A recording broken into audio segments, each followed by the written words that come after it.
Sebelum mengubah anak, izinkan Tuhan mengubah kita, orang tua terlebih dahulu. Jangan hanya bertanya, mengapa anakku seperti ini? Beranilah bertanya, apa yang anakku pelajari dari caraku hidup? Sebelum memperbaiki perilaku anak, periksalah hati kita, orang tua.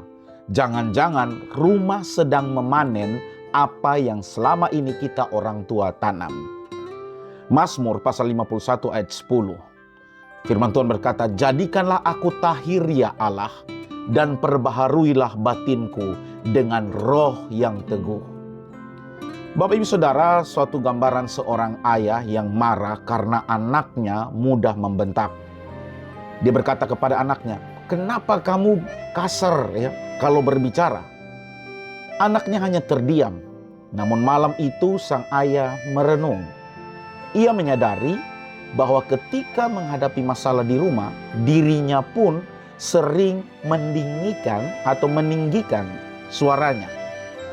Ia sedang menuntut anak menghasilkan buah yang berbeda dari benih yang ayahnya sendiri tanam. Keesokan harinya ayahnya itu mendatangi anaknya dan berkata, "Nak, Bapak juga salah. Bapak sering berbicara kasar. Maafkan Bapak, mulai hari ini kita belajar berubah bersama." Hari itu yang bertobat bukan hanya seorang ayah, tapi atmosfer rumah mulai berubah.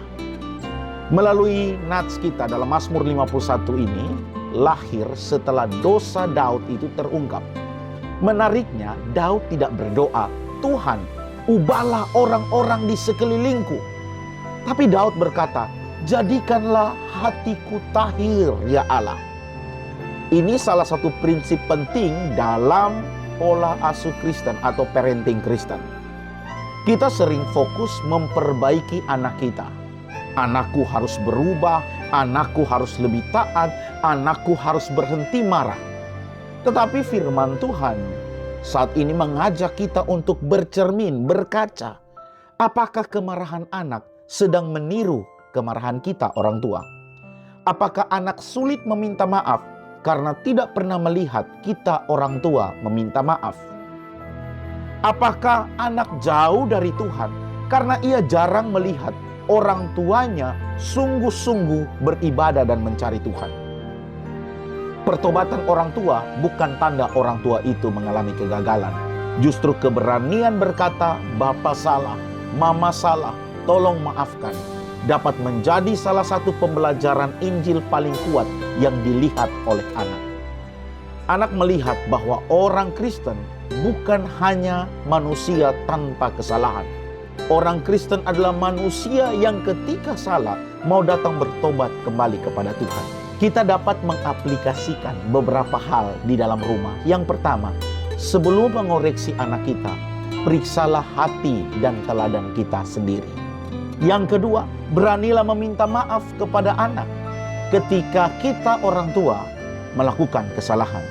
Yang ketiga, jangan gunakan luka masa lalu sebagai alasan untuk melukai anak kita.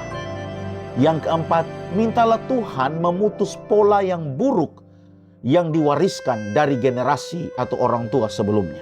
Dan yang kelima, jangan berhenti berdoa. Bukan hanya Tuhan, ubahlah anakku, tetapi juga Tuhan, ubahlah aku.